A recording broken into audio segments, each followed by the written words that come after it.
প্রশ্ন, ইসলামী দৃষ্টিতে কোন ধরনের মেয়েকে বিবাহ করতে হবে? উত্তর, ইসলামী দৃষ্টিতে কেমন নারীকে বিবাহ করতে হবে তা আমরা নিম্নোক্ত হাদিসগুলো থেকে বুঝতে পারব। নিচে এ ব্যাপারে বর্ণিত হাদিস ও তার সংক্ষিপ্ত ব্যাখ্যা দেওয়া হলো। হযরত আবু হুরায়রা রাদিয়াল্লাহু থেকে বর্ণিত, তিনি বলেন, রাসূল সাল্লাল্লাহু আলাইহি ওয়াসাল্লাম বলেছেন, নারীকে 4 কারণে বিবাহ করা হয়।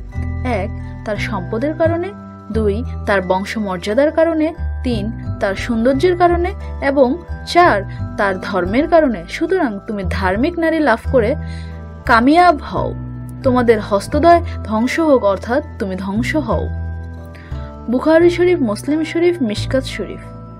এই হাদিসের সংক্ষিপ্ত ব্যাখ্যা সাধারণত মানুষ বিবাহের সময় হাদিসে উল্লেখিত দিক লক্ষ্য রাখে, কিন্তু হাদিস থেকে জানা গেল যে দিনদার লোকদের ধার্মিকতাকে অর্থাৎ ধার্মিক নারীকে প্রাধান্য দেওয়া উচিত।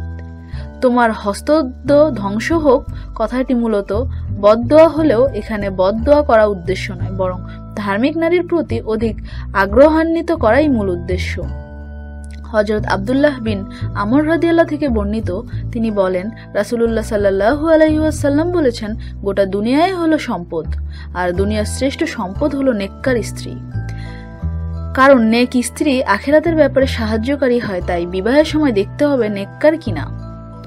হযরত আবু হুরায়রা রাদিয়াল্লাহু থেকে বর্ণিত, তিনি বলেন, রাসূল সাল্লাল্লাহু আলাইহি ওয়াসাল্লাম বলেছেন, যখন তোমাদের নিকট এমন লোক বিবাহের প্রস্তাব দেয় যার দিনদারি ও আখলাক তোমরা পছন্দ করো, তখন বিবাহ দিয়ে দাও।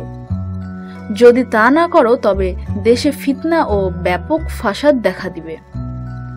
হাদিস তিরমিজি শরীফ, মিশকাত শরীফ। এই হাদিসের ব্যাখ্যা হলো, ফিতনা ফাসাদ দেখা দেওয়ার কারণ হলো যখন মানুষের দিনদারি ও আখলাক দেখে বিয়ে না দেওয়া হবে, বরং তার অর্থ সম্পদ কেমন আছে, সমাজে প্রভাব প্রতিপত্তি কেমন আছে, এসব দেখতে যাওয়া হবে। তখন সঙ্গত কারণে অধিকাংশ মেয়ে স্বামীহীন এবং অধিকাংশ পুরুষ স্ত্রীহীন থেকে যাবে, ফলে জিনা ব্যভিচার ব্যাপক হারে বৃদ্ধি পাবে। বর্তমান সমাজের অবস্থার দিকে দৃষ্টিপাত করলে এর সভ্যতা 16 আনা মেলে।